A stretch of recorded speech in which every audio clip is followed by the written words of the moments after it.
আসসালামু আলাইকুম সবাইকে। আজকে শুরুতে জানাই ঈদ মোবারক। আজকে আমি যেখানে যাচ্ছি সেটা শুধু একটা নাম নয়, এটি বাংলাদেশের ইতিহাস ও মুসলমানদের আত্মিক মিলনের এক বিশাল কেন্দ্র। যেটা নিয়ে আমি কথা বলছি সেটা হচ্ছে কিশোরগঞ্জের ঐতিহাসিক শোলাকিয়া ঈদগাহ মাঠ। আজকে আমি এখানে নামাজ আদায় করব এবং সে সাথে রোমাঞ্চকর কিছু অনুভূতি আপনাদের সাথে এই ভিডিওতেই শেয়ার করব। আজকে 21শে মার্চ 2026। আমরা আজ শোলাকিয়া ঈদগাহে এর 199তম ঈদ উল ফিতর জামাতে শরীক হলাম। আগামী বছর ইনশাআল্লাহ আমরা 200তম ঈদের নামাজ আদায় করব। দেশের দূর দূরান্ত থেকে লক্ষ লক্ষ মুসল্লি একসাথে এক কাতারে দাঁড়িয়ে নামাজ আদায়ের অনুভূতিটা আসলে ভাষায় প্রকাশ করার মতো নয়। আজকের এই জামাতটি শুরু হয়েছিল সকাল 10টায় এবং প্রথা অনুযায়ী 3টি শটগানের গুলির মাধ্যমে নামাজের সংকেত দেওয়া হয়েছিল। 3টি শটগানের ভিডিও আমি যদিও করতে পারি নাই, তবে 3টি শটগান দিয়ে নামাজটা শুরু করা হয়েছিল। তো আমি গিয়েছিলাম একটু সকাল সকাল, যার ফলে এখনও মানুষ বেশি একটা আসেনি, যে যার মতো করে গাছের নিচে জায়গা করে নিচ্ছিল। কারণ আকাশটা মেঘলা থাকার কারণে বোঝা যাচ্ছিল না যে বৃষ্টি আসবে কি আসবে না। আমি এক্সট্রা সতর্কতার জন্য কিছু পলিথিনও কিনে নিয়েছি। যাক, আমি আস্তে আস্তে যেহেতু ফাঁকাই ছিল, সকাল সকাল গিয়েছি, সামনের দিকে জায়গা করে নিলাম, সামনের দিকে বসার জন্য। সাধারণত যতবারই নামাজ পড়ি তত সামনে বসার সুযোগ পাই না, তবে আজকে যেহেতু একটু আগে ভাগে এসেছি তাই সামনে আমি জায়গা পাচ্ছি বা পাবো।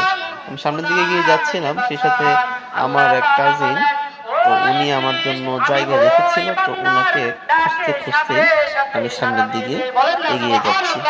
চেষ্টা করেছিলাম গাছের নিচে বসার জন্য, তাহলে যদি বাই এনি চান্স বৃষ্টি হয় সেই বৃষ্টিতে যাতে না ভিজি। বিদেশি কিছু ব্লগাররাও এসেছে, যেহেতু এটা সারা বাংলাদেশের সবচাইতে বড় ঈদগাহ জামাত হয়, তো এটাকে কেন্দ্র করে একদম সুন্দর সিসিটিভি ফুটেজের মাধ্যমে বা বিজিবি, আর্মি, র্যাব, পুলিশ সকলের মাধ্যমে এখানে নিরাপত্তা নিশ্চিত করা হয়।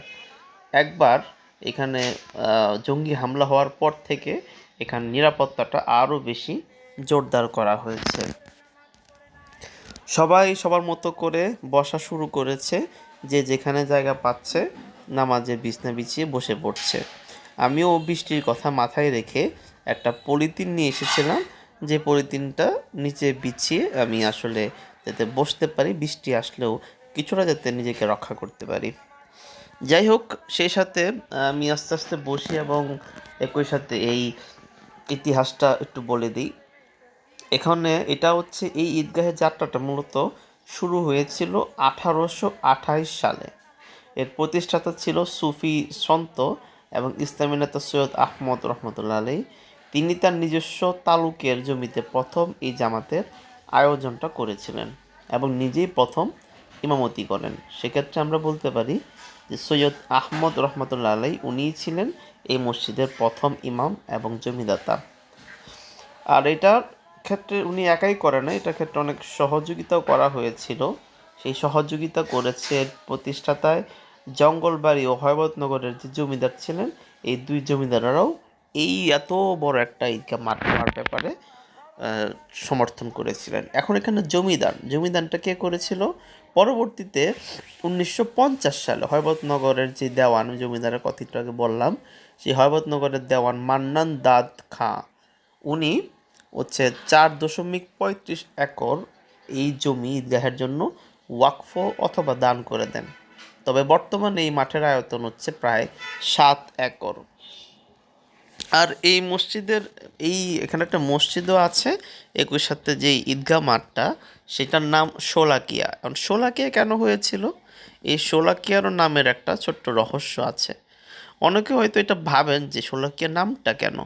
প্রচলিত জনশ্রুতি অনুযায়ী প্রথম জামাতে যখন মোনাজাত করা হয় তখন উপস্থিত যে মুসল্লি ছিল, সেই মুসল্লির সংখ্যা ছিল প্রায় 1,25,00,000, বা যেটাকে 1,25,000 ধরা হয়।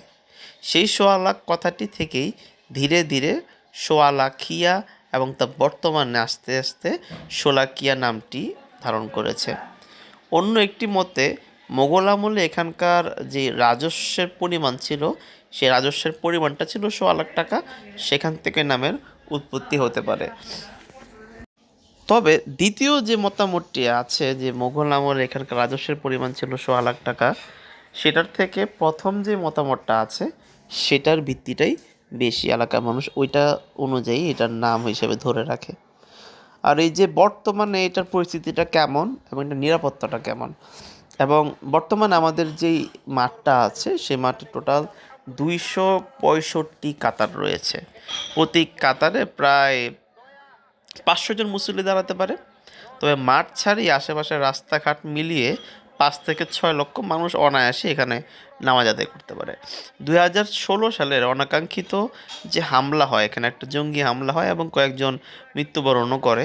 সেই জঙ্গি হামলার পর থেকে এখানে কঠোর 4 থেকে 5 স্তরের নিরাপত্তা ব্যবস্থা নিশ্চিত করা হয়।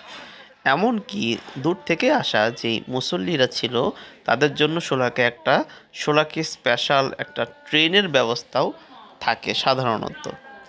তো এইখানে আমরা নামাজ আদায় করি আজকে, যাতে এই ইতিহাসের সাক্ষী হতে পারি আমরাও, এবং বড় বড় যত মসজিদ আছে বা বড় বড় ঈদগাহগুলো আছে সেই ঈদগাহগুলোতে নামাজ আদায় করলে মনটা ভালো থাকে এবং এখানে অনেক মানুষ এসে দোয়া করে, যার ফলে দোয়া কবুলেরও একটা সম্ভাবনা থাকে। তো নামাজ শুরু হওয়ার যেহেতু সময় বাকি ছিল অনেকক্ষণ, তো নানানজন এখানে কিছু বক্তব্য তুলে ধরছিলেন, তারা যে কোনো বিষয়ে ইসলামিক বিষয়গুলো নিয়ে। তো আমরা এখন সেই বক্তব্যগুলো একটু শুনি, তারপর আমরা আবার কথা বলবো। যদি আমরা ভিক্ষুকের মতো কাঙ্গালের মতো আল্লাহকে ইস্তেগফার করে এই দোয়াটা বলতে পারি যে আল্লাহুম্মা ইন্নাকা আফুউন, আল্লাহ তুমি ক্ষমাকারী, তুহিব্বুল আফওয়া, তুমি ক্ষমা করতে পছন্দ করো, ফাআফু আন্নি, আমাকে তুমি ক্ষমা করে দাও। ইনশাআল্লাহ আশা করা যায় আল্লাহ আমাদের কি করবেন, ক্ষমা। আউযু বিল্লাহি মিন শুরুরি আনফুসিনা ওয়া মিন সাইয়্যাতি আমালিনা, মান ইয়াহদিহিল্লাহু ফালা মুদিল্লা লাহু ومن يضلله فلا هادي له وأشهد أن لا إله إلا الله وحده لا شريك له وأشهد أن محمدا عبده ورسوله أما بعد ইমাম সাহেব, মন্ত্রী মহোদয়, মাননীয় সাংসদ, সম্মানিত জেলা প্রশাসক, সম্মানিত জেলা পরিষদের প্রশাসক, রাজনৈতিক ও ধর্মীয় ব্যক্তিবর্গ ও আমার সামনে সমাগত মুসল্লিয়ানি কেরাম, আপনাদের সবাইকে ঐতিহাসিক শোলাকিয়া ঈদগাহের 199তম আজকের এই ঈদের জামাতে স্বাগত জানাই। ঈদ মোবারক, ঈদুকুম সাঈদ, তাকাব্বালাল্লাহু মিন্না ওয়া মিনকুম কুল্লু আম ওয়া আনতুম বিখাইর। সমাগত সুধীজন, আমরা আজকে এই ঈদ উল ফিতরের জামাতে সমবেত হয়েছি। এই ঈদ উল ফিতর, ঈদ হচ্ছে একটি আনন্দ উৎসব।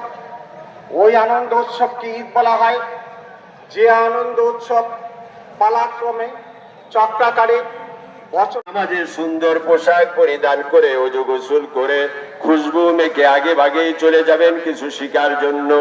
নবীজি বলেন এই পদ্ধতিতে জুমার দিন গোসল করলো, ওযু করলো, খুশবু লাগাইলো, সুন্দর পোশাক পরিধান করলো, জামে মসজিদের মধ্যে চলে গেল। হজ করলে, উমরা করলে যে পরিমাণ সওয়াব হতো, আল্লাহ রাব্বুল আলামিন তার আমল নামায় সেই পরিমাণ সওয়াব দান করবেন। বলেন সুবহানাল্লাহ। বিদায় হজের ময়দানে, আরাফার ময়দানে 1,24,000 মতান্তরে 44,000 সাহাবীকে নিয়ে নবীজি হাজির হলেন। আল্লাহ পাক ঘোষণা করলেন, আল-ইয়াউমা আকমালতু লাকুম দীনাকুম ওয়া আতমামতু আলাইকুম নি'মাতি ওয়া রাদিতু লাকুমুল ইসলাম দীনা। আল্লাহ তাআলার তরফ থেকে নবী আপনার উপর, উম্মতের উপরে দ্বীনকে পরিপূর্ণ করে দেয়া হলো। আমার ভাইরা, সেই দিনটা ছিল মুসলমানদের জন্য মহা খুশির দিন। আবার সূরা নাসর যখন নাজিল হয়ে গেল, সাহাবায়ে কেরাম বুঝতে পারলেন নবীজি আর খুব বেশি দিন আমাদের মধ্যে থাকবেন না। নবীজি বলেছেন লিসাইমি ফারহাতান, রোজাদারের জন্য দুইটা পুরস্কার। একটা পুরস্কার হচ্ছে ইফতারের সময় এই পৃথিবীতে 100-200 কোটি মুসলমান একই সময়ে সেহেরি গ্রহণ করেছে, একই সময়ে ইফতার গ্রহণ করেছে। সুতরাং তোমরা কাফিররা মুসলমানদেরকে মারতে পারো, কিন্তু এই পৃথিবী থেকে তোমরা মুসলমানদেরকে নিশ্চিহ্ন করতে পারবে না। সিরিয়াতে, আজারবাইজানে, আফগানিস্তানে যেমন মুসলমানদের বিজয় সাধিত হয়েছে, শেষ পর্যন্ত অবিশ্বাসীদের বিরুদ্ধে লড়াইয়ে রোজাদার মুসলমানরাই বিজয় লাভ করবে। কারণ 17 রমজান নবীজির নেতৃত্বে বিজয় হয়েছিল এবং রমজান মাসে নবীজির নেতৃত্বে মক্কা বিজয় আলহামদুলিল্লাহ।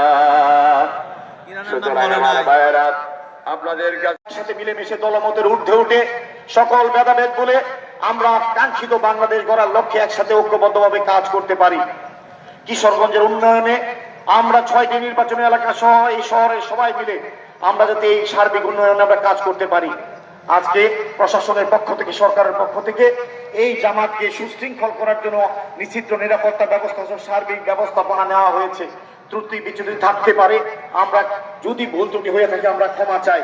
ভবিষ্যতে আমরা আরো পরিপাটিভাবে সুচারুরূপে যাতে নামাজ আদায় করতে পারেন এ ব্যাপারে আমরা প্রয়োজনীয় ব্যবস্থা গ্রহণ করব। পরিশেষে আমি মাননীয় প্রধানমন্ত্রীর পক্ষ থেকে এই কিশোরগঞ্জবাসী সহ সারা বাংলাদেশের মুসলমান ভাইদেরকে পবিত্র ঈদ উল ফিতরের জন্য ঈদ মোবারক জানিয়ে আমি মাননীয় প্রধানমন্ত্রীর জন্য দোয়া চাই। প্রিয় দেশনেত্রী আমাদের সাবেক প্রধানমন্ত্রীর জন্য দোয়া চাই। আমাদের কিশোরগঞ্জের অভিভাবক জনাব মির্জা আব্বাস সাহেব, মাননীয় মন্ত্রী, উনি সিঙ্গাপুর হসপিটালে চিকিৎসা। আল্লাহু আকবার, আল্লাহু আকবার, লা ইলাহা ইল্লাল্লাহ, আল্লাহু আকবার, আল্লাহু আকবার, ওয়া লিল্লাহিল হামদ।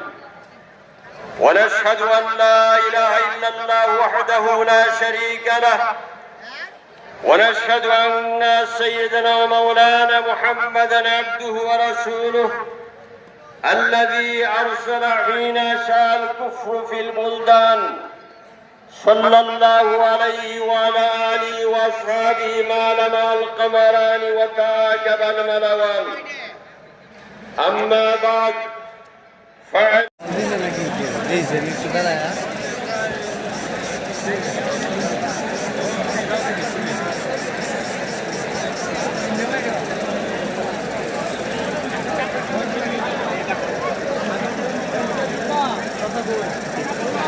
শেখ তামিম গাছের পাতাগুলো একটা সবুজ, তো সুন্দর লাগছে না? সুন্দর একটা মুহূর্তে। আলহামদুলিল্লাহ বৃষ্টি টিষ্টি কিছু হয় নাই।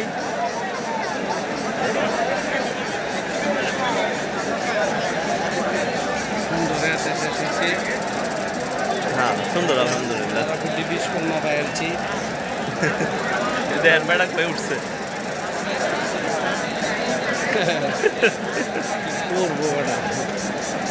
এটা নিষেধ দেয় না রে, দেখছে না হয়তো বা, এই যে পুলিশ আছে মোবাইল টিপে।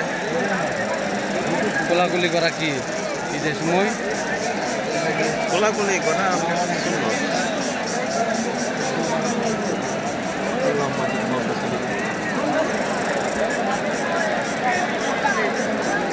তাহলে বাইরের ব্যবস্থা করে লাই নাকি?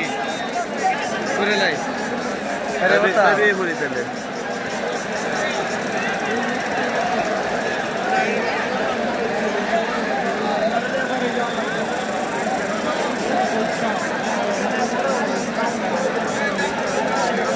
মোবাইলটা সেভ করে এই যে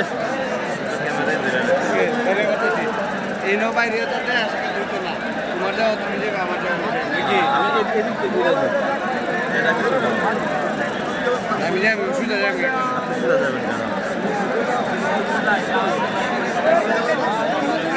এই শুরু হয়েছে ডাক্তার নাকি? শুরু হয়ে গেছে।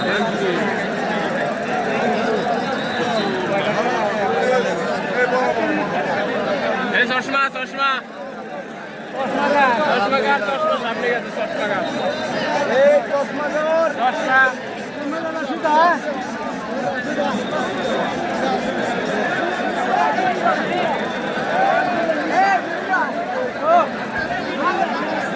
প্রচন্ড মানুষের ধাক্কা ধাক্কি জায়গায় লক্ষ লক্ষ মানুষের আগমন হয়েছে চূড়াকে আমাদের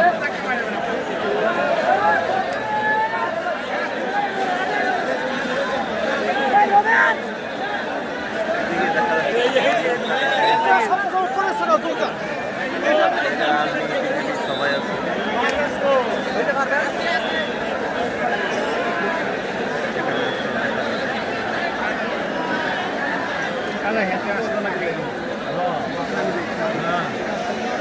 মানুষ জায়গা না পেয়ে পরে এখানেও নামাজ পড়ছে